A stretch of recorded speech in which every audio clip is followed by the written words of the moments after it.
So now let's see how to use the sandwich theorem. We want to show that the limit of x squared times sine 1 over x equals to 0 when x approaches 0. So we know sine, the minimum or maximum values for sine is positive 1 and negative 1. So we can say x squared times sine over 1 over x will be sandwiched between x squared and negative x squared, as you see here.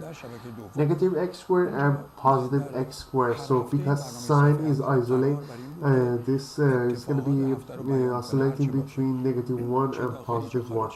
So since the limit of x squared and negative x squared will be 0 when x approaches 0, so we can say that the limit of x squared times sine over 1x when x approaches 0 will be 0 as well. So that's how we use the sandwich theorem.